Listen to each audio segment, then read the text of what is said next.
I looked for a person like me. I couldn't find that. People ask me where I'm from, and I say I'm from Saudi Arabia. You should see the looks on their faces. People are like, what? You're not from Saudi Arabia. So when you were pregnant, you went through a very difficult time, emotionally, financially, battling postpartum depression.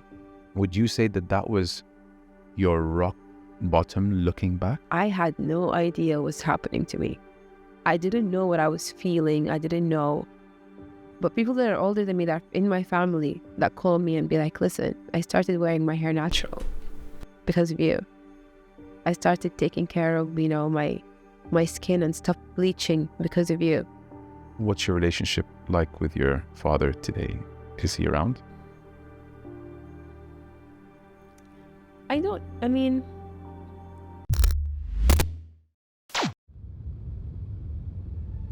At an altitude of 37,000 feet, we soar, with a rich legacy of honoring our guests and a unique style that has resonated with the world for 78 years.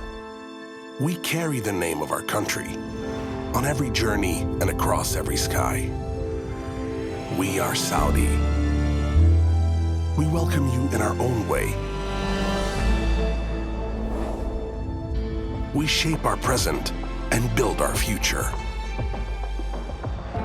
Saudia, our name and country, our style and approach, striving for excellence in everything we do. This is how we fly.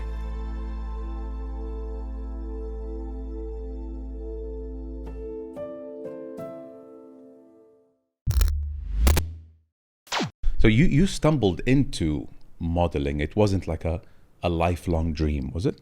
No, it was actually pretty short. How did it start? Did we start? I think we started. All right, yeah. Okay. Yeah, so it was pretty short. I grew up watching, fashion shows. I grew up watching Tyra Banks, Chanel Iman. She's a legend, Tyra. Yeah, I loved her so much. Like, I was idolizing that life. So when I got an opportunity to model, I was like, yes, 100% I'm doing it. It was amazing, but it didn't last long. But loved every minute of it. And I only did like local designers, local makeup artists. So what year was this? How did the opportunity fall in your lap? it was 2016. 8 years ago now. Yeah, I was out in Tahliya Center, and a designer saw me and she was like, "Are you a model?"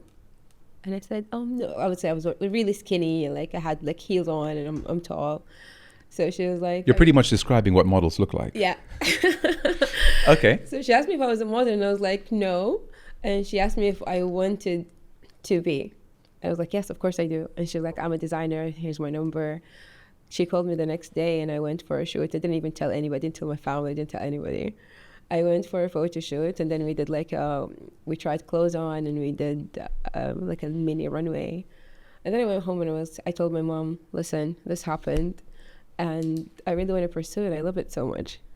So, yeah, so it happened for a few months. Wait. How did she react to that? Like I thought she would. She wasn't very happy about it, but I'm very convincing, so I convinced her. Yeah, it was great. It was great while it lasted. Ever been involved in like a catwalk in fashion shows? Like, what's the extent of the modeling work that you've done? No, I haven't reached that far. So what happened was I got engaged at that time to, someone other than my husband. Mm-hmm. No. First engagement, yeah. Yeah, and he wasn't happy with the modeling industry, so we cut it really short. I did it maybe for 6 months. I didn't get to. Actually, also in Saudi at that time, you didn't really see models, so we didn't do like big runways or big fashion shows or stuff like that. So it was new. It was very new, and people were it was still kind of frowned upon. Yeah. I was going to say that there were some cultural opinions, let's say, strong cultural opinions on that industry. Exactly. So I stopped that. I kind of went off social media. I wasn't even big on social media. I had like 500 followers But I went off social media in that period because, you know, I told you my engagement and stuff like that. But when I felt that that wasn't me and it was going to take away from who I am and I'm not going to be happy, you know, I called that off. But I didn't come back to social media as a model. I came back, you know, as a, I guess I can say influencer, but I was just giving advice and talking about makeup and, you know, my recommendations for foundations and my shade and things like that I didn't see in social media at the time. So I was really focused. I think that's what made your story unique and made your Yeah. growth on social media unique. Yeah, I think so. I think because, you know, I looked for a person like me and I couldn't find that. So I became that person, and I guess a lot of other girls were also looking for that person. So when I became it, I feel like maybe a lot of people related, and a lot of girls were like, "Oh, she's like me. I can like listen to her advice. She can tell me what foundation goes well with my skin tone, or what lipstick I can use, things like that." So I think that's how I started my journey on social media. Do you have girls who see, well, first of all, like I think you're a trailblazer because you went where no one did before. And I had conversations with girls who play in the Saudi league, and I said the same thing to them because they didn't have people that they can look up to when they were coming up. Yeah. So I'm sure you have young girls in your shade, as you refer to it, that look up to you and ask you questions because Yeah. you were the first to do it. Yeah. And that's really important to me. I feel like it's a big, obviously, responsibility being the person that people look up to. So I always try to be the best version of myself whenever I'm on social media, whenever I'm talking to somebody younger, or, you know, answering a question or giving advice. And I never take that lightly. It's a huge responsibility. You strike me as a very calm and collected and patient person. Yeah. Would that be an accurate way as how the people who know you very well would describe you? Yeah, everybody except my husband. I don't think I don't think he'll agree to the all calm and collected part. But everybody else I think I am. I think I'm pretty calm. I'm not like a crazy outgoing person. Very to myself. I think it's something that we can practice because I've read the quote and then I've tried to practice it and I realized it was true that we make the best decisions when we are at our calmest. Yeah, for sure. But this is the thing about me. I've never been somebody who's patient with making decisions. My decisions are made like this, which is, some people would say it's a weakness, but I think it's one of my strengths. And alhamdulillah, to this day, I never regretted any decision that I ever made. And I'm pretty quick in making decisions. Well, you know what's worse than that? What? Not being Never making a decision. Yeah, struggling to for make sure. a decision. No, I'm really quick with my decisions, like my life. This is why we've been all over the place. It's me and my husband, we're both the same. We'll be like sitting together, nothing is wrong. We live in Jeddah, and then he'll go, "What do you think about moving to Bali?" I'd be like, let's look at it on YouTube. So he puts a video on YouTube. I'm like, oh yeah, I like that. And we just pack and move. Moving is tough, by the way. Moving is The whole really packing tough. And it's just, You know, my son is 3 years old, and this is his 10th house. my goodness. 10th. And my second son, he just turned 1, and this is the 5th house he lived in. I'm sorry, your 3-year-old has moved 10 times? 10 times. So that's 3.5 times per year? Yeah. I didn't even major in math. It's crazy. a lot of no, movement for it's the a poor guy. lot. It's a lot of movement, and at this point in my life, I am done with moving. I would for say, a while at yeah. least, because it takes a toll on you. I think it really affected my mental health as well. It affected my work. It affected everything, because it's just hard when you don't have a base, and you just wake up to a different house every few months. It's hard. It's people will be like, "Oh, this is amazing. This is the life." But no, it's really difficult. It's not. Staying still actually can do way more for your mental health. Definitely. And calmness. I totally see the value in that now. Than any movement. Mm-hmm. And then you get movements when you travel. And even when you travel, I think after a week, I was in Spain last summer for a month. 2 weeks. And this is summer. It's Spain. It's south of Spain. It's beautiful. But 2 weeks in, I kind of miss my routine back home. Yeah. Like, how crazy is it to think that? Yeah. 30-year-old Mo would never say that. But at 40, 2 weeks in, I miss Jeddah. Yeah. You know what I mean? Yeah, exactly. For me, having a routine right now is almost sacred. Yeah. I value that so much right now. I don't mess with my routine. I only just started having a routine, but I'm so protective over it. I'm like, no, I'm not going to change anything. Because you went without it for the longest time. Yeah, exactly. You were always the shyest person in the room, you said, when we got on a call a week ago. My whole life. So this only just changed now with social media. I think I'm still quite shy. Like whenever people see me in public, they're always like, oh, you're a bit shy. But yeah, I was so bad. You could never hear my voice. People would be like, hi, Abeer, how are you? And I'd be like, you know? In most settings or in just school? Because school can be intimidating. No, everywhere. I remember going to my grandpa's house in Eid. I think I said this before. In Eid, and we'd be all sitting down with all my cousins and people my age, and it was supposed to be chill, but I was always like so, maybe not scared to talk, but just too shy to say anything. So I'd never even like talk to my cousins. I'd never say hello to anybody. I'm just sitting in like my couch and looking out. I don't know why I was like that. But I was totally like, I was so different. There's no way I'm speaking in a room full of people. Do you thank social media for not being that specifically anymore? Is that a reason for you to have broken out of that shell? I think maybe I was looking for a way to change, and I thought talking to a camera would be easier than talking to people. I'm by myself and I'm in my room. I only have this camera in front of me, so I'm just going to talk to the camera as if there's nobody there. It won't judge me. It won't judge me. Exactly. So I did that for the first time. Did my first video, uploaded it. It was insane how I even hit that button, because I was like thinking about it for the longest time. Should I press that button? Should I do it? And when I pressed that button and the video uploaded, and then I was seeing that literally thousands of people are watching me, it was very overwhelming. The first time I ever left my house and people recognized me, I can still remember to this day how crazy that feeling was. Yeah. And then when I continued doing videos, I guess because also for the first year, so I got married. I think I got a lot more followers after getting married. So that's when people really started to know me. But I was away. I was in Singapore. I wasn't in Saudi. Everybody who followed me was in Saudi. And I was doing videos every day. When I go out in the street, nobody knows me. I'm in Singapore.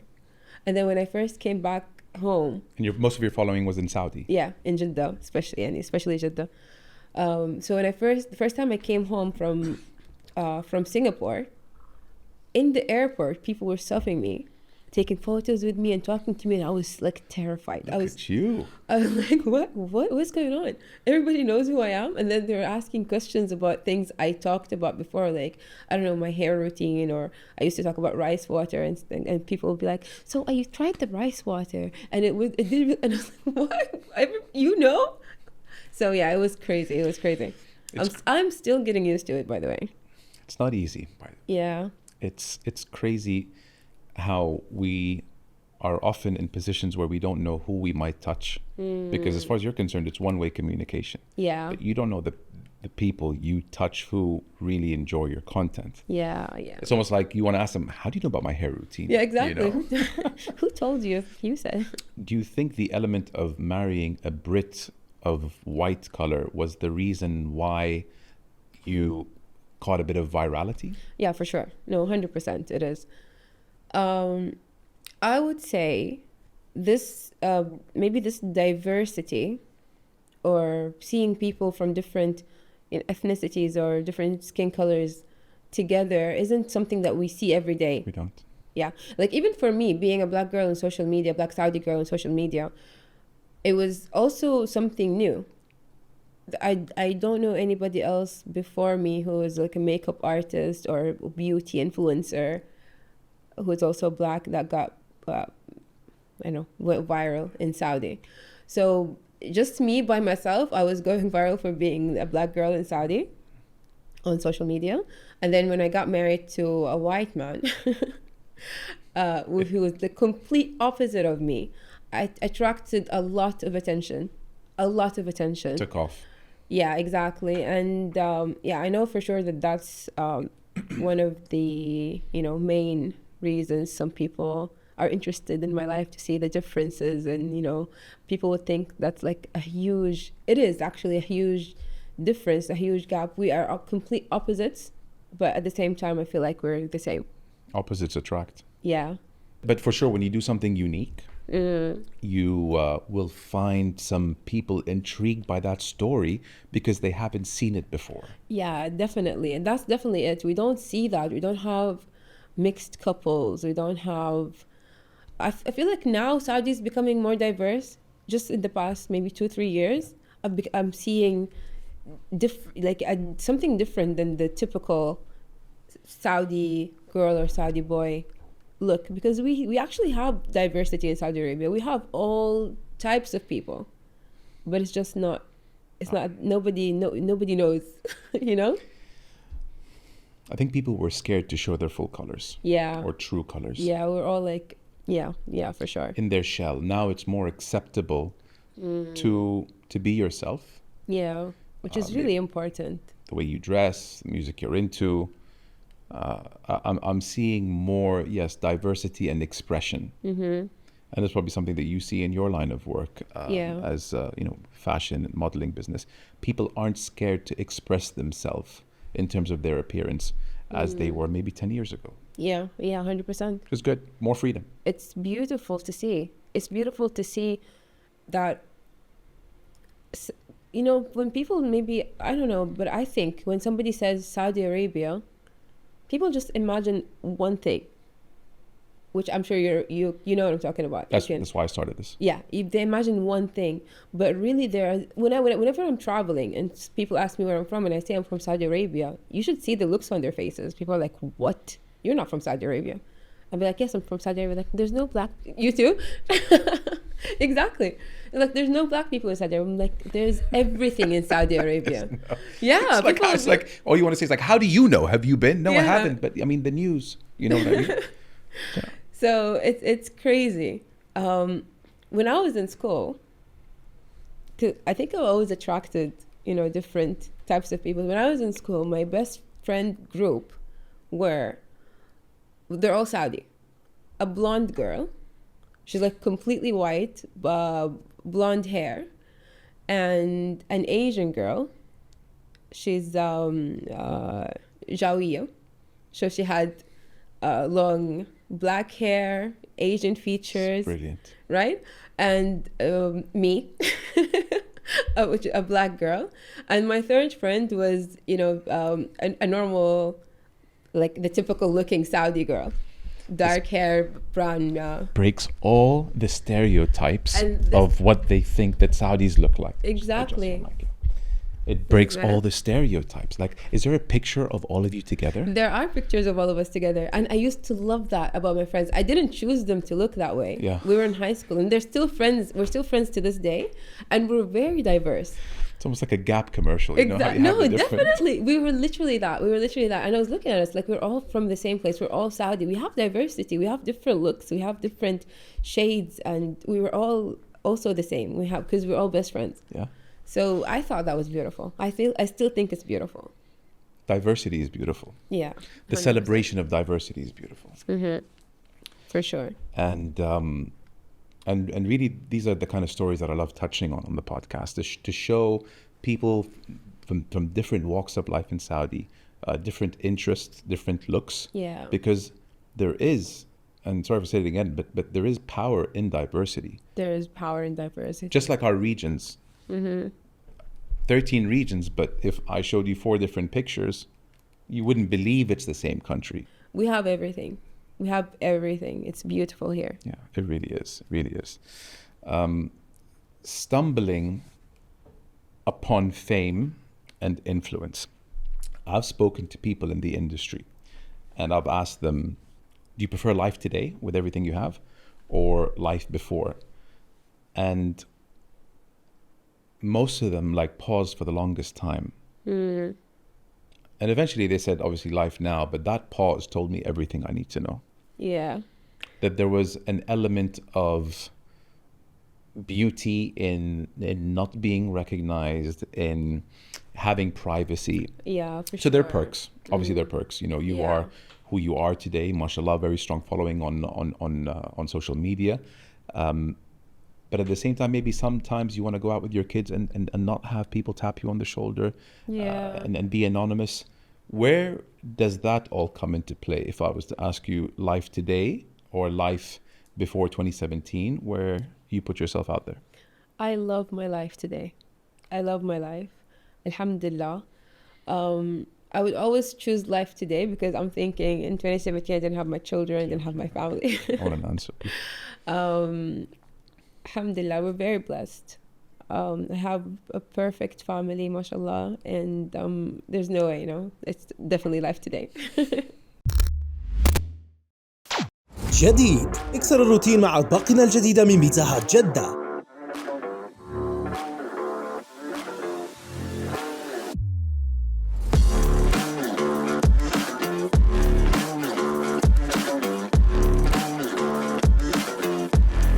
بيتزا هات جدة، ذوق طعم الثقة معنا. I love myself in 2017 as well, but I think that I am today living in the dream that I had when I was, 25 or 24 back in 2017. Do you pay any attention to any unkind comments that come to you on social media? How do you react to them? Not anymore. I'm human. Yeah. When I was younger, especially, sometimes it affected me, but ever since, getting on social media, I already knew that this was going to happen. The reason I started my channel was because of negative comments and bad things I used to hear, so it didn't really affect me. So it was because of, negative comments and backhanded compliments and stuff like that I needed to address and talk about. It was pissing me off at the time. Which people maybe it would annoy me, but it wouldn't really affect me.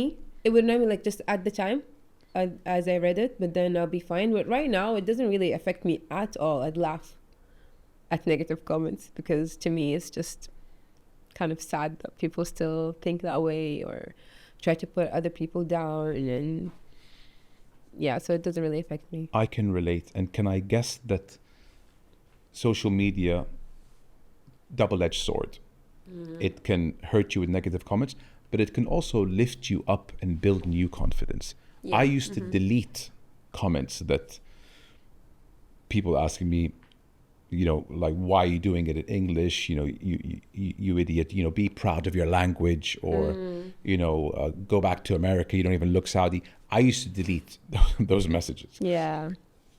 The confidence that I've gotten over the years of putting out 113 episodes gave me something to stand on and say, I know what I'm doing and I'm happy with what I'm doing and I'm comfortable with who I am. So I'm in a position today where I honestly don't even look at comments. And with TikTok's virality, how comments there, engagement on TikTok is insane. I don't go through it anymore. Question for you is, has the confidence of social media put you in a position to say, screw you and whatever your mind thinks of me, I know who I am and I'm comfortable in my own skin, and your words won't hurt me? 1,000,000%. 1,000,000%. But I take the words right out of your head. Literally, exactly. Because I don't care. I think that's it. I don't care what people think or what people say, as long as I know what I'm doing and I'm confident in what I'm, the message I'm trying to deliver, or, the video I just posted, whatever it is that people are commenting on. I really don't care about negative comments. Yes, okay, sometimes some people will give you like advice or, you know, something good that you can take out of the comment. But whatever it's like trying to put me down or just spreading negativity, I just completely ignore it. That's power. It is. You got stronger. Definitely. 100% stronger. Some comments are crazy. Like they'll make you lose your mind reading them. But I'll just look at them and laugh.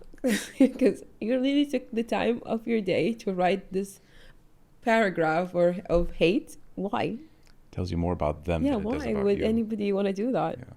The real sad part is that 99.9% of those people won't say it to your face. No way. You know? Actually, they say the opposite to your face. Yeah. Like, we love you so much. Exactly. And then that's so crazy to me. Just remember that. And I think for most people, when they're affected by negativity on social media, I just feel that they are still new into it. Because over time, you shouldn't have a problem with it. And then that's the price you pay for putting yourself out there. You have to have thick skin if you're going to be on social media. You're putting yourself out there and everybody is watching you. People from all parts of the world, people that don't think the same way you do, people that don't agree with the way you live your life. So you have to expect, negative comments if you're going to be on social media. Otherwise, just be private if you can't handle. Yeah, and that some people aren't going to like you. And that's fine. There's no way everybody's going to like you. Actually, that's how you know you're becoming successful. You start getting people that don't like you. Correct. You start getting hate. That's how you know you made it. Speaking like someone who's been in social media for 8 years. Yeah. Bravo. Exactly. Yeah.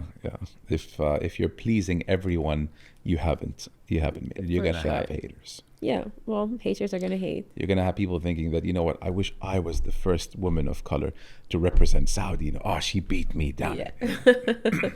Yeah. Fortune favors the bold. You, Abeer, were raised by a single mom.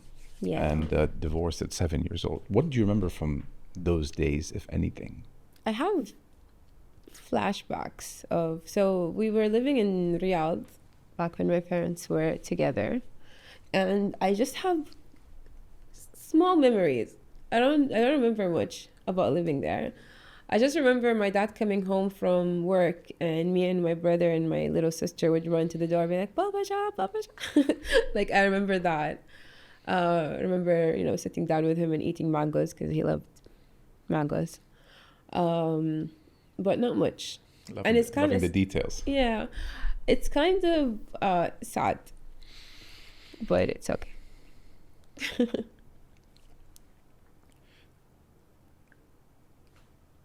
They got divorced. Did your relationship with him change? Did you see him after that?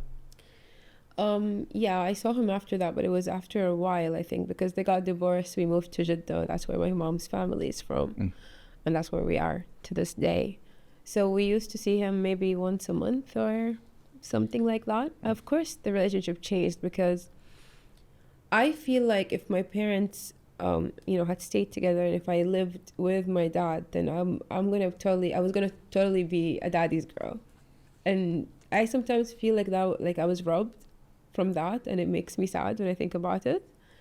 But if I wasn't raised the way I was raised, and if I wasn't raised by a single mom who's super strong, she was everything for us, provided everything for us, gave us everything we wanted, then I wouldn't be the person I am today. I think a strong part, like a big part of why I wanted to be independent from a young age and wanted to do things my way, and the way I'm stubborn and the way I'm, focused in what I want is because of that, the way I was raised by a house full of strong women. Because, in my house, it's my mom and my aunt and my grandma, and they're all single, strong women. So it affected my personality a lot. I don't think I'd be the same person if they stayed together, my parents. Would have you put yourself out there if you didn't have the kind of ecosystem in your mom's house? I don't know. Did you ever think about that? Because a lot of courage comes with putting yourself out there and going public. Yeah. It's not for everyone. No, it's not. I didn't even know if it was going to be for me. I was so scared doing it. But I just, as I said, if I know I want something, I'd be I wouldn't take no for an answer. Yeah. And I'll just do it and deal with the consequences later. So I would ask for forgiveness, not for permission. Yeah. I've always been like that. Yeah, and I don't know if I'd be the same, if I would have been the same person if I was raised in different circumstances. Probably not, because these things affect me, and they still do. Where I am,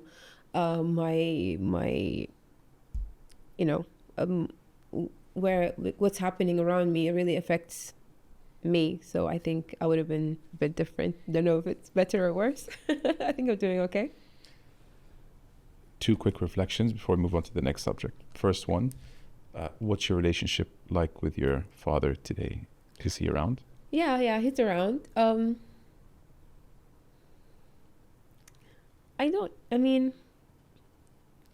would have loved for it to be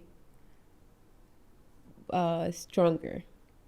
I would love to maybe know him more, because I know him, but it's different when you know somebody because you live with this person, you know what he likes and what he doesn't like and how he takes his coffee and what he likes to watch on TV. I don't know these details about my dad. So it's not as strong as I'd want it to be.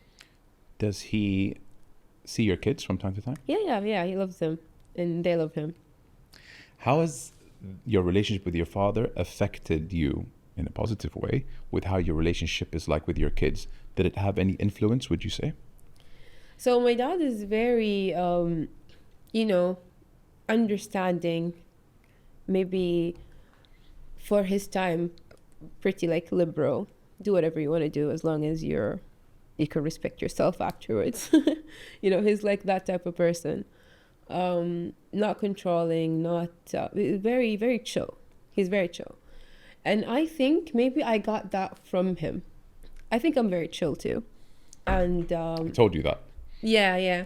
And I think I'm a lot like my dad actually in my personality. My mom always tells me chill. That I'm exactly like him. But Liam doesn't think you're chilled. Liam doesn't think I'm chill. I don't know. I love you, Liam, sorry. He thinks I'm crazy. He'd say I'm totally crazy. But you have to be like that with your husband sometimes. There's good crazy. Yeah.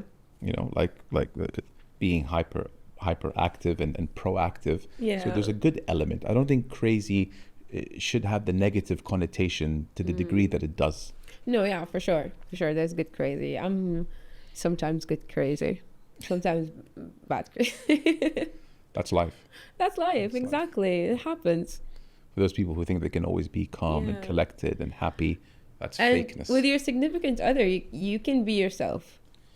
Correct. So for me, sometimes I don't want to say I put on a mask, but I'm kind of aware of myself when I'm with people.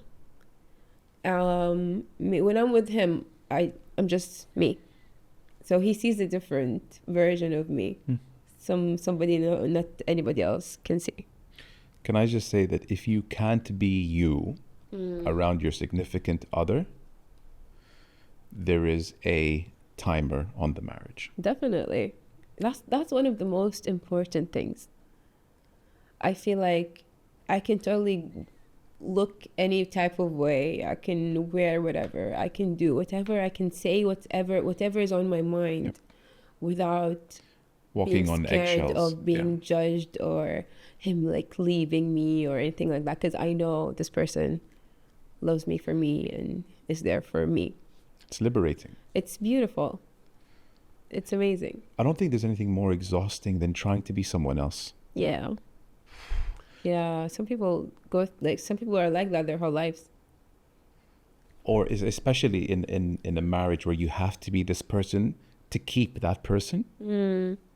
God, I know somebody who told me, my husband never saw me without makeup before, or something like that. I never said that in front of my husband, and I was looking at her are you serious? Wow.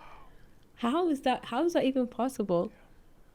I never show him this side of me. Don't laugh too well. Or whenever somebody gives me advice, when I first got married, people would tell me, don't act like that in front of your husband, or don't do this in front of your husband. Don't wait, things that are are me, like core, things in my personality. And they'll tell me not to do it or not to act that way. But I think that's just, it's kind of also very sad to have to live your life faking it. You'll hear the craziest sayings from society. The craziest. Really. And people actually do it. People actually follow these sayings. People actually spend their whole lives like that. That's the problem I have. People who take in those suggestions that are outlandish from society. You make your own decisions. Just because someone had a bit of experience that is just insane. I think your spouse should see you at your best just how they should see you at your worst. Yeah. Whether they don't deserve you at your best. They don't, exactly. They can't handle you at your worst. Marilyn Monroe. It's like the only thing I know about fashion, that quote. This t-shirt's 10 years old. But for sure, because there could be good days and bad days, whether it's a mood thing or spiritual or anything down to makeup. True. They should see you at your best and worst. Exactly. Yeah.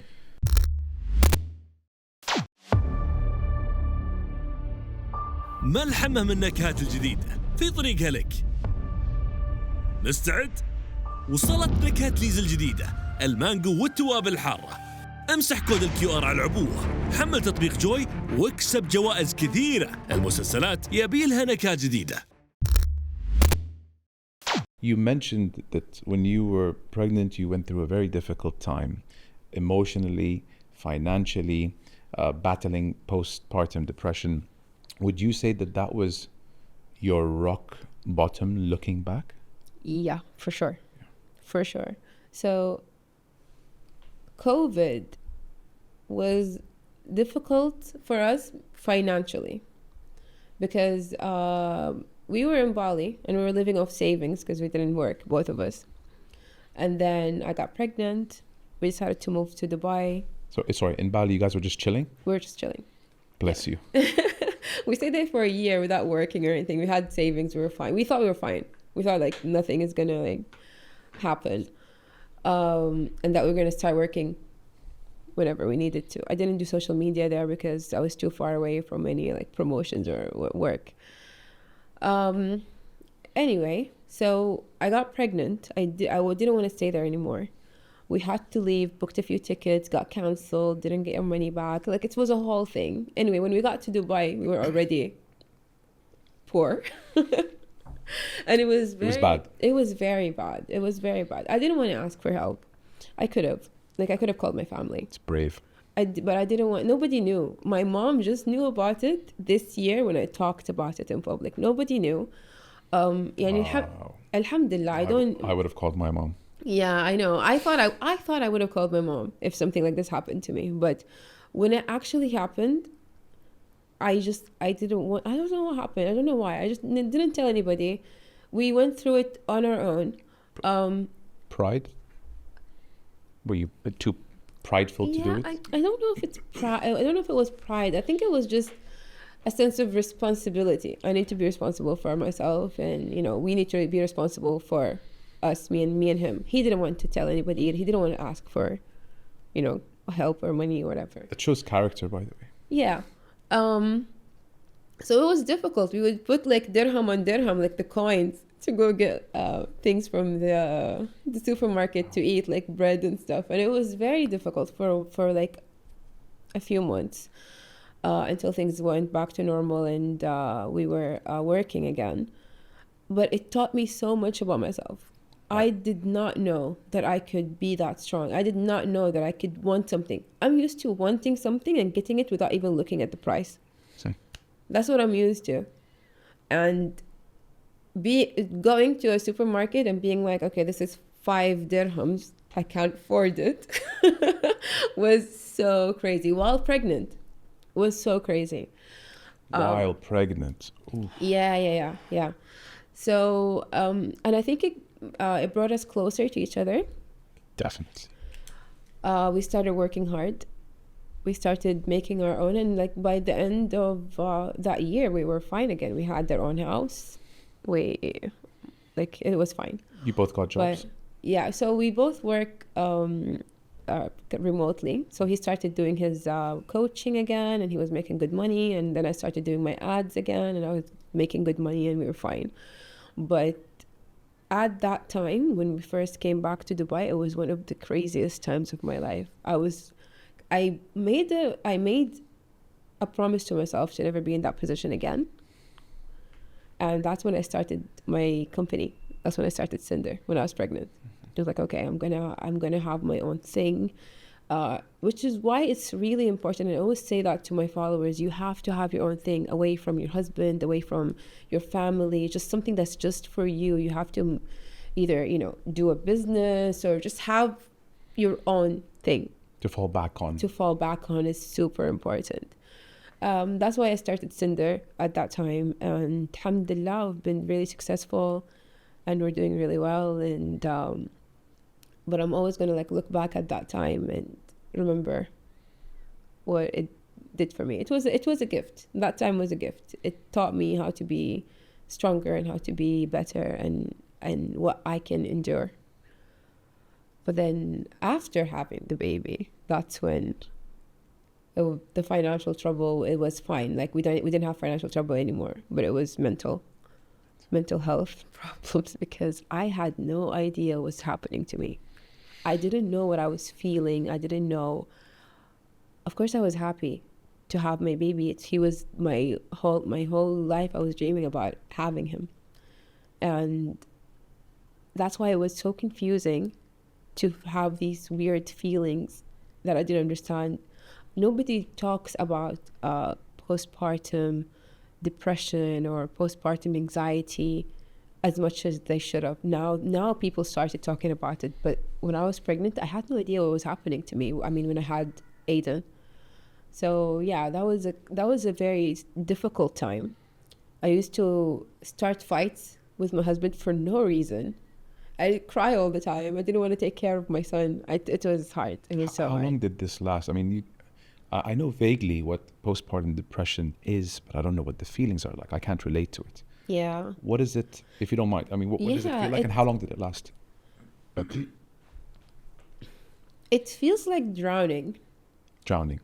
It feels like you're overwhelmed with everything. Because just a second ago, I was a free girl, just taking care of myself, and I didn't need to worry about anybody else. But now I have this little tiny human that depends on me for everything, and I look different. I look in the mirror and my body is different. I look different. I don't recognize myself, and I don't like it, and I have this guilt. I need to be a better mom, but I don't know how. And at the time I was alone because it was COVID. My mom couldn't travel to me. Nobody could come to me. It was just me and Liam, and we're both new at it. We didn't have a nanny or anything because I didn't want to do it by myself, but I didn't want anybody else to do it.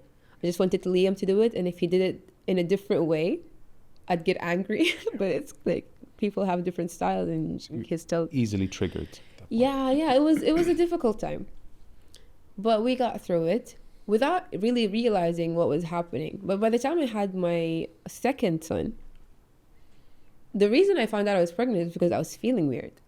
I was like, I don't know what's happening. I don't want to move. I don't want to get out of bed. I want to stay in bed all day. I don't want to talk to anybody. I don't want to see Aiden. I don't want to do anything. And I was like, that's weird. Let me take a pregnancy test, because it affects me that way. I don't know why. And I know a lot of women experience this depression while they're pregnant or postpartum, and it's both. Really, I didn't ask for help, but I think it's really important to reach out to people and ask for help if you experience these feelings. And it's okay, because sometimes I understand it could be an overwhelming feeling of guilt, because why am I feeling this way?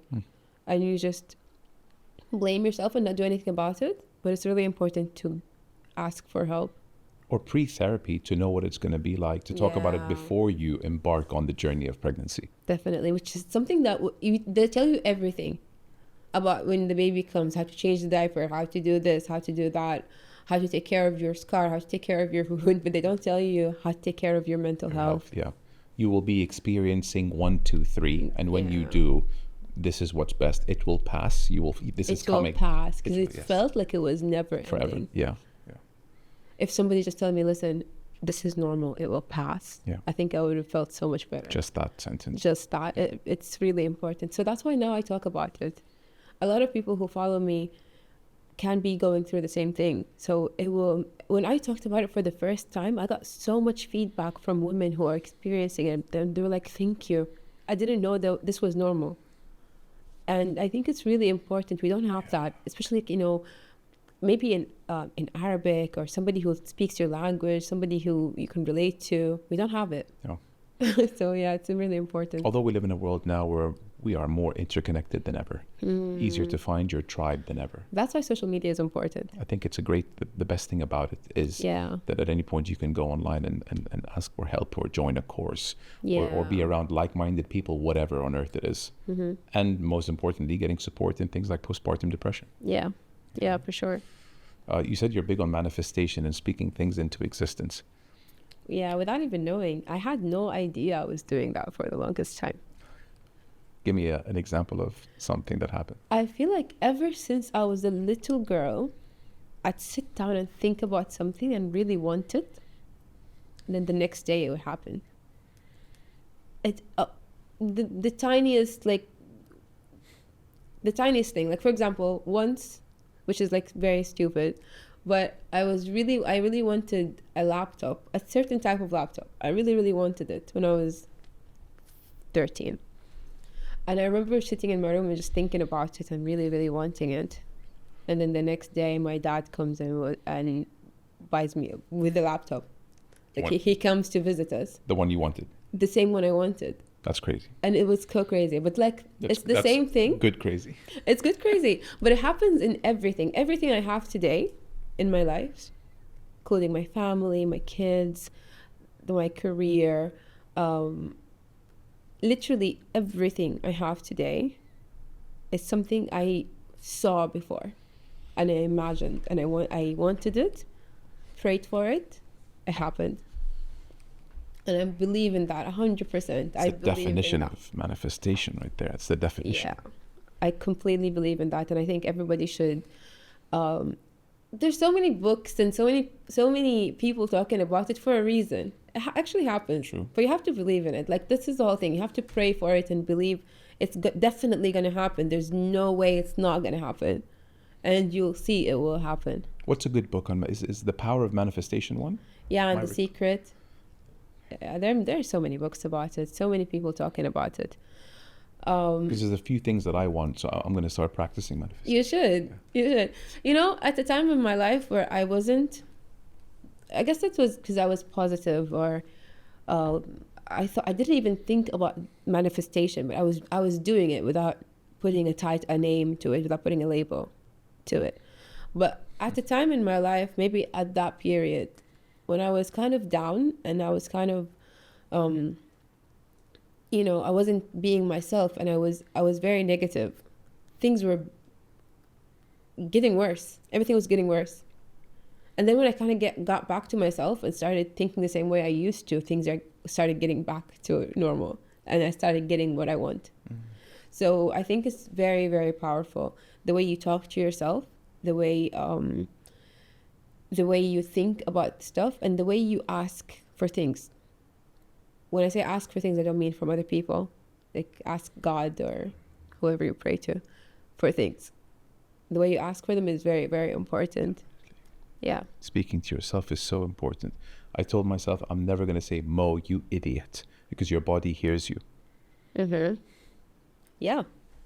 1,000,000%. I believe in that. Your body doesn't know whether you mean it or not. You hear it, and it actualizes things that you say, whether you were kidding or being sarcastic or not. Never put yourself down. What is it? The most important conversation you'll have in your life is the one with yourself. True. And a lot of people are so harsh with themselves. Most of us are. Until you learn how to talk to yourself. Like, right now, I give myself so much love, more than anybody else. Because I see that inner child in me. And I love her so much. I try to be the person that I needed when I was her, if that makes any sense to you. Perfect sense. Yeah. That's why I asked you earlier if the way you are with your kids is, do you give them extra because of what you had to go through with your parents' divorce? And I don't know what that's like, but I could imagine there's obviously a void that happens. Yeah. So It's big void. so you see them and you're so happy that they get to live in a house where Baba and Mama both live in it. Yeah. Wow. Yeah, for sure. So I know like every child is different, and maybe what they need is not the same as what I needed when I was young, but I just try my best to be everything that they need. Give them all the love, all the hugs, all the kisses, everything, whatever they need, and just be there. And for them to know that whatever happens, there's always like your mom and dad are always going to be there. That's really important. Yeah. I disagree with people who say that their children come first. No. Because you'll be the best version of yourself if you put yourself first. Yeah. In turn, you will be the best mother for your kids. Yeah. If you're not happy, then your kids won't be. They pick on these things. They'll grow up scarred. Yeah. If like growing up, if I saw my mom is upset or sad, it would affect me. I don't even need to know why. Just like looking at her face, like it really affects you. Your parent, whatever your parents do as a child will affect your whole life. Yeah. So I take this is the biggest responsibility ever. I was looking at my son this morning as he was sleeping, and I was looking at his face. I'm like, where did the time go? How are you this whole human? Yeah. 3 years old. You hear it a lot, right? It goes by so fast. It goes by so fast. And like when I hear things like this, how the first 5 years matter, it makes me so emotional. It makes me want to do more and be more and just be there. Never miss a moment. Yeah. It's just the wonder of life. It's insane. One of my best friends, I think he'll know who he is if he's listening.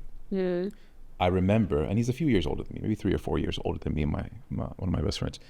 I remember his son being born like it was yesterday. It was 2010. It was 2010. In London. There was a World Cup on at that point. I forgot which one. Anyway, South Africa. Today, his son, on the last picture that I saw on social media, 13. I was like, dude, he's taller than you. Oh my God. What's going on here? I remember the kid being born yesterday. We were all in London that summer, and today he's towering over both his parents. Wow. Time flies with. Oh my God. It's crazy. That is so crazy. Yeah, it's insane. So maybe if for no other reason of sharing the story, to savor every day. Yeah. Because if you don't, it can pass in a blink of an eye. And the worst thing is to ask yourself, where did the time go? Yeah. And those who don't put in, hope they did something different. They did something different. Pain of regret, right? That's what I'm terrified of having my kids all grown up and me wishing I did things differently. Yeah.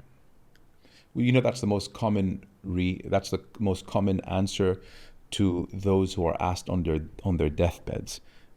Is there any life lessons, or can you share with us anything, last words or whatever? And it typically is the pain of regret. I wish I did this. I wish I took that risk. That is the most common response to people on their deathbed. I wish I did that. Wow, that's so it's deep. Deep. That's so deep. So do it. If there's something you want to do it. I feel like this is how we live our lives anyway. My husband and I, we just do it. So, yeah. We just do it, and I think it's a good thing. Sure. Can be tiring, but it's a good thing. But no more moving. No more moving on. Just stick around here. Ripping off my passport, throwing it in the garbage. Don't need you anymore. Well, you didn't leave Saudi until you got married. Yeah. So you're no stranger to keeping things local. Exactly. Until I met Liam. Yeah. I think he's the problem here. He's the problem, yeah. The bug of traveling. You're the problem, Liam. I didn't say that, Liam. He's in UFC, so I have no problem with Liam. Have you done enough work on your mental health, would you say? Or is there more that you'd like to do? Meditation, do you do that? I think I do I do meditations, and they help a lot. I used to do a lot when I was in Bali. I was literally meditating every single day, every single night before I go to bed. I don't do that anymore because I have kids. But That's a problem. yeah. But I feel like it's an ongoing thing for me. Yeah. That I always need to check in on myself and what I'm thinking and how I'm feeling. I am planning actually to see a therapist soon, because there's nothing wrong in that, and it's actually very, very beneficial. Have you ever done? Have you ever I seen? haven't, but I heard good things. Some of my friends do, and they tell me that it's the best thing that they ever did. And I plan on doing it too, because I think the more I invest in my mental health, the better for myself and my kids, and to know myself even more. I feel like I only started knowing who I am recently. I lived all my life not really knowing who I am, and that's crazy, you know. And I just want to be the best version of myself, to be able to, you know, be a good mom and be a good wife and be a good person and reach my potential. It's not easy grown up life, Yeah. but balancing 2 full-time jobs, your business, which I want you to touch on, and motherhood. Like, I don't know which one is more full-time than the other, and I think the latter is. I think motherhood is more full-time, because there is no clock in, clock out. Yeah. You're always clocked in. Always clocked in. It's been... So how do you balance those two? Yeah, see, the word balance is not... that doesn't exist. You can't balance it. Sometimes this takes more, and sometimes that, you know, the other takes more. And I'm not going to say that I regret it, because it's good to have a purpose other than motherhood, because otherwise that will completely, you know, consume you, and you forget who you are. Being a mom is amazing. I love being a mom. I love spending time with my kids, but that's not all I am. I have to be more, but that's also for them. I don't want them to grow up thinking that you can only be one thing. You can be and do whatever you want. I want to achieve my dreams and do everything for me, but also for them, because it's very good to have a role model that is your parent, and he was able, or she was able to do everything she said that she was going to do. You know, that's really important. Because they're watching. They are watching, and they're learning from us. Like, for example, I can already tell that my son Aiden is not going to be the type of person that likes to go to school or be just like a typical do this, do that. He doesn't listen. He doesn't want to do what you tell him to do. He never wants to do what you tell him to do. You'd be like, Aiden, do you want to take this? He goes, what about that? He's always like that. And I love that about him. But that means that maybe he won't succeed in a normal, typical do this, do that system. Yeah. So I want him to be able to do whatever he wants to do, achieve his dreams, be his own boss. That's the most important thing.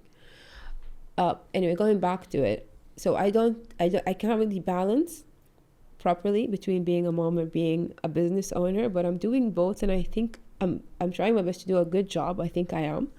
But I'm also showing them that you can be this and you can be that. And not telling them. Not telling them, definitely showing them. That's what they learn from. They don't learn from you telling them things.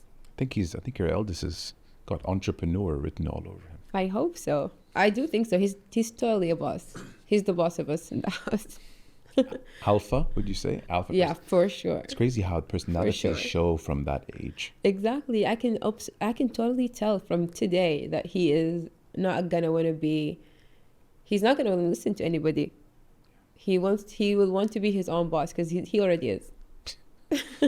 Unbelievable. Yeah. So you touched on Sinder, and sorry that it's taken this long for us to talk about it. Your business. Can you touch on what it is you do? Okay, so it's basically 2 branches under one umbrella. It's all about hair. So it's like 2 parts of my personality. I love my natural hair and love taking care of it. And growing up, it was very, very difficult to take care of it. There were not we still don't really find the right products for our hair type. I have kinky afro hair, and it's difficult to take care of it. So my first brand is everything to take care of natural, coily, kinky hair. And I am so proud of it. It's doing really, really well. It's literally my baby because, it came with Aiden. So I'm really, really proud of my hairline. It's for all types of hair that aren't straight, basically. The second branch is wigs and extensions and lashes. So it's everything that I also like that is a bit different than the natural. So I have this natural beauty, how to take care of your natural hair, your natural self. And then I also have wigs and extensions because that's also something I like. I like changing up my look. I like wearing wigs. I like putting extensions and lashes. So I also invested in that, invest a lot of time and effort to find the perfect, product that is a very high quality and lasts for years. Expression. We touched on expression. I think you enjoy different forms of expressing yourself, and you do that by your business. Exactly. And I guess for girls, it's very important to change up and feel different and feel pretty in different ways without harming your hair. For example, if I wanted short red hair, then I have to cut my hair and dye it red. But then that would ruin my hair eventually. But I can have short red hair in a second and then change back to long blonde hair. I love that. So I'm offering it. I love costume parties. Do you? I think it was my love for my dream when I was younger to be an actor. Oh, no way. In front of the camera. And it's funny how 40 years later, or at the age of 40, I'm kind of, in front of the camera. In front of a camera, in a I'm not doing different much way. acting, but I'm in front of the camera.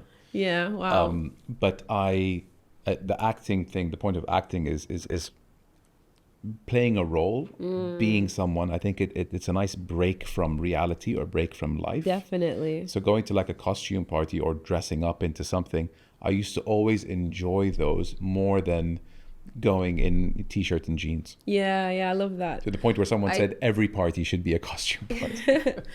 And you know what? Like, changing hair completely changes your personality. Everything. Nobody can tell me anything about this. When I'm wearing a short wig that's like straight, I feel very professional. I feel different.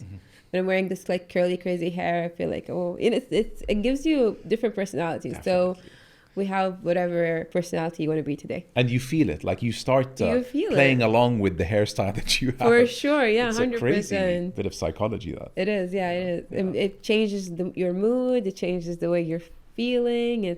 Just makes life interesting. It's beautiful. Yeah. I think it's beautiful. It is. Anyone that you really wanted to work with, like a dream person to collab with or work with, that you eventually ended up working with? Not necessarily, but I had some amazing work opportunities before. I love meeting Rihanna. That was one of my, one of my dreams, because like I was invited to her the first Fenty launch in the Middle East. So I met her and we took photos and it was nice. I can't really think of something specific, but I'm just super blessed with everything and everybody that I worked with till this day. It was one of my dreams to be on Vogue, for example. So when I got the cover photo, that shoot, that was like amazing. Please that send was back it in to me. 2018. Yeah, So we can put it on the screen right now. For sure. That was amazing. The cover of Vogue is mashallah. Yeah, I did made too. Status. 2 covers. Yeah. Really amazing. It was amazing. Yeah. It was amazing. That was one of my best moments. And I was so new in social media. This was, so I started 2017, my first ever video. And this was the end of 2017 or 2018. So I was so new in the game. Yeah. A year in. Yeah, a year in. And you made it on the cover. It was crazy. It's still surreal. Because you did something unique. You were the first to put yourself out there. Yeah. Where no one's gone before. Yeah, exactly. And now I see it. At that time, I was very overwhelmed with everything happening, that I was kind of blinded as well. I was like, why is this happening to me? Like, why me? But now I see that, yeah, of course me, because look at what you did. I love that. I love Yeah. that. From why me to of course me. That is validating yourself. Yeah. Yeah. Bravo. I'm proud of myself. I did well. Should be. Alhamdulillah. What do you want to be remembered for? Legacy. Hopefully making a positive impact or bringing positive change. I know, I hear, I see comments or DMs from girls on social. That touches my heart so much when a girl comes to me and says that I changed her life, or I changed the way she looks at herself, or now she loves herself even more. I want to be remembered for that. Huge. That is so huge. That is so crazy when somebody comes up to me or in person and be like, listen, you are the reason that I now love my hair. You are the reason that I now, I'm proud of myself, that I'm not ashamed of being, dark. And I get that all the time. And it's crazy to me that people actually looking at me and I'm actually making an effect, or, I'm touching their hearts. People will not remember what you said to them, but they will remember how you made them feel. I don't think there's anything better than making someone feel better about themselves than they did before you did a gesture, said something to them, sent something to them. Yeah.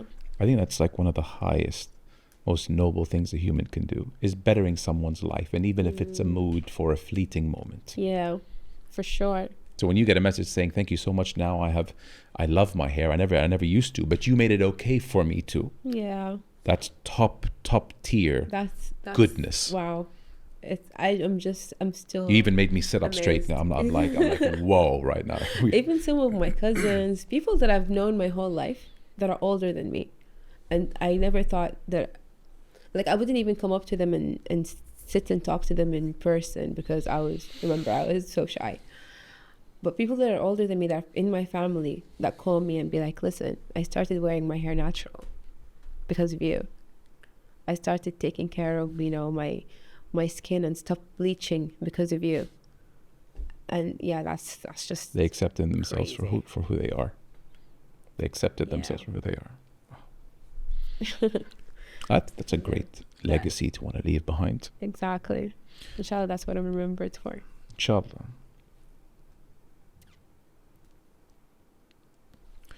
The thing that bothers you the most in life is? Wasting my time. I hate when my time is wasted. I feel like my time is super precious. It's the one thing that I'm never getting back. Don't waste my time. 'Cause money comes and goes. Yeah. You've seen it. I've seen it. Yeah, exactly. Time. It's time, for sure. By the way, the decade from 30 to 40 was 5 times quicker than 20 to 30 for me. No way. That tells me that time goes quicker with age. I'm turning 32 this year, and in my head, it's like I just turned 30 yesterday. How did 32 happen? This decade will go much faster. It's so crazy. Time, finite. Once it's gone, it's everything. You're right. Time wasting is not only that, it's rude. And I appreciate, we said this morning, by the way, earliest episode I've ever shot, 10:30, I wasn't ready. I'm like sipping my coffee. Well, I saw you messaging me at 9:30. I was like, okay, he's up. Good.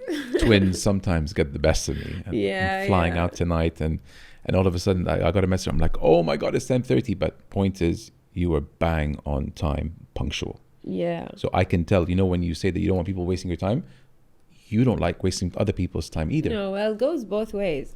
I'm not wasting your time, don't waste mine. It's like, I think it's important because right now, at this point in my life, if I have an extra minute, I want to spend it with my kids.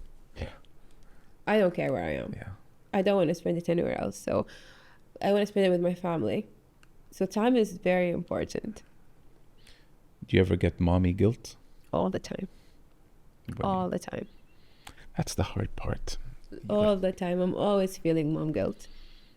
And I understand it's it's part of it. And alhamdulillah, I can work from home. a lot of other moms don't have this luxury, and I understand I'm very blessed. But at the same time, it's very difficult whenever I have to leave them, whenever I have to do anything for me. I'm always like, maybe I should just not do anything and just be with my kids. Yeah. You can never lose that way. Yeah. Because all they want is your time. Yeah. They don't want anything else. They don't want anything Nothing. else. They just want you to be around. They don't even want the toy shop. I know. Because, They want you to play with them. yeah, I mean, get a toy, novelty wears off within the first few hours. The toys, and in a basket with all the other toys. They want your time. Yeah. Yeah, for sure. Yeah. Wow. It's getting deep up in It's getting on this deep. episode. Sip some more. What's fun for you? What's your medicine? What do you do to take your mind off things? Time with my family. Namely kids or the extended?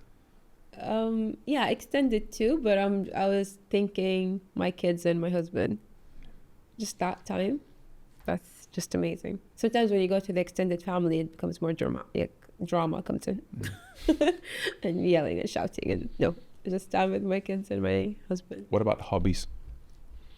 I used to have a lot of hobbies, and then I had children. I used to love painting, writing. So you stopped reading. doing all that along with the meditation. That all went out of the window. Nothing. I'm not doing anything now. If I have time, I'm just laying down in bed or playing with my kids. Because you're hands-on. Yeah. Yeah, you're there. You're always there. If I'm home, I'm there. I am there for everything. I'm changing diapers. I'm giving baths. I'm changing clothes. I'm telling bedtime stories. Everything. So yeah, I try my best to completely be a present mom whenever I have time, whenever I'm home. It's so important for many reasons. A, they will know, and B, you get to experience less guilt in the coming years because you put in the time with them. Yeah. Because you wanted to. Again, For that sure. whole... I think about that all the time. But like, what am I doing right now? Why am I not with my kids? What if this is the memory that's going to stick when they're older? Because I think I have memories from when I was, like, for example, remember I just told you, what I remember from my dad is sitting down with him and eating mangoes. Yep. I must have been 3. But that was... That young. I thought 7. They got divorced when I was At 7. 7. Oh, so the Yeah. mangoes was at 3. It must have been 3 or 4 maybe. But I remember being so small and just sitting next to him and being so happy because he's giving me some mangoes. Like that is what we need as children. Yeah. We just need time with our family. That's what it is. With our parents. So generally in life, what do you think stops people from getting what they want or achieving their goals? themselves. Mindset? It's you. The only person stopping you is you. Definitely mindset. It could be, in some cases, it could be something external. But in most cases, it's you telling yourself, not right now, I can't, not today, I won't be able to do it. And that stops you from achieving your dreams and going where you need to go. Because I was like that. I was thinking about Cinder for the longest time. I can't even remember since when. For the longest time. And the day I went, okay, khalas, I'm gonna do it now. It happened, and we're doing well. We're successful. It's amazing. But I could have done it years before. And the only person that stopped me from doing it was myself. I was telling myself, I can't do it right now. I don't have enough time. I don't have enough experience. I'm not good enough. But that was all in my head. Do you regret not starting it earlier? I don't regret anything, but I could have definitely started it earlier. But I don't really regret anything. I taught myself to never... I'm not a regretful person. Good. If I did something, then it happened. I either learned from it or I either succeeded in it. So You either win or learn. yeah, definitely. I either win or learn. So. Regret can eat away at your body and your mental. It can make you sick, honestly. Yeah. It can make you physically ill. Yeah, I am very actively trying. Not trying. Alhamdulillah. I think I'm doing it. I never regret stuff. It happened. Khalas. Yeah. A nice hypothetical question. If you were to walk into a room with everyone who you've ever met in your life, who would you look at first? My great grandma. She was amazing. She needs a movie of her life. Tell me about her. She's the strongest person I've ever heard of. Like her story is insane. She is my mom's grandma. She came to Saudi Arabia on a boat when she was 9 years old by herself because they married her off, but he died. Pregnant with a baby, who's my grandpa. How old was she when she was pregnant? She came here at 9. At so 9 years old? Probably 9 years old, yeah. I'm sorry. Came here at 9 or pregnant at 9? So she got here at 9. I think they took, because she came from Africa, so the time on the boat was long. So I think maybe on the boat she got pregnant, but her husband died. So she had her baby. You can have babies at 9? Yeah. They still do it in Africa, by the way. At 9 years of age? 9 years old, if you're... Yeah, you can. It's crazy. That's why I'm telling you, she needs a full movie about her life. Because she's the strongest person I know. If you saw, before she died and my grandpa died, if you see them next to each other, there's no way you'd think she's his mom. You'd think she's his younger sibling. Movie indeed. Yeah, and yeah, you know, she went through a lot. She raised him. She gave him a good life. She worked hard. Took care of him, his kids, who are, you know, my mom and my aunties, my uncle, and us when we came, because she was still alive. She died when I was 13. And she's just the most amazing person I've ever met. I'm sure you remember her very well. If you remember Mangoes at 3, you're definitely going to remember her. I remember her very, very well. Everything about her. What's her name? Habiba. Beautiful name. Yeah. Beautiful name. She was Habiba. What a story. I know a few directors if you want to see this thing into fruition. No, there are lots of details as well, but I mean, we need the whole... I think so. It's crazy. The story is crazy, and there are lots of details in it. The cinema industry in Saudi, although late to the party, it is picking up. Yeah. Up. Yeah. For sure. Read the movie, Habiba. That'll be the title. Yeah, that's the title. Something there. I mean, we have a film commission now, for goodness sake. Yeah. Well, if I pitch the story, they're going to definitely like it. It's amazing. Okay, more on this off camera. Happy today? Very happy.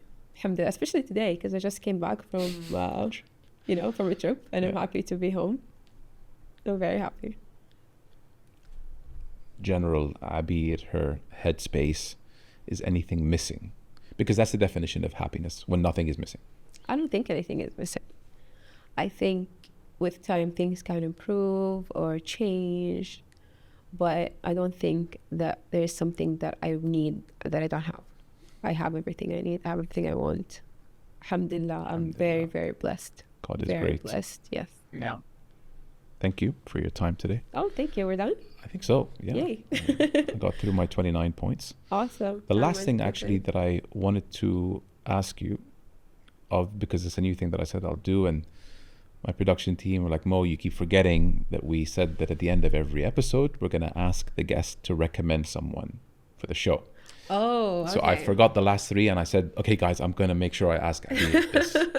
So recommend someone for... There are lots of amazing people. I know I probably caught you off guard, so take a little bit of time. 1 or 2 names, and we reach out to them and we tell them, thank you, Abeer recommended you. Maybe you can do Hana. Who's Hana? Hana Basrawi. It's always Hana. She's amazing. She's into the fitness industry. Yeah, and she also has a strong following. People love her. Should we keep it at Hana? Yeah. All right, Hana. If you're watching, I'm going to ask you to come on. If not, we're going to reach out to you. Are you happy with that? Anything else that you want to put in there before we let you go? Or I think we're good. I think it was a fruitful, yeah, you're okay. Awesome. Emotional roller coaster of an episode. Yeah. But thank you for being so raw and open, and just a great, easy guest to speak to. Thank you so much for having me. This was amazing.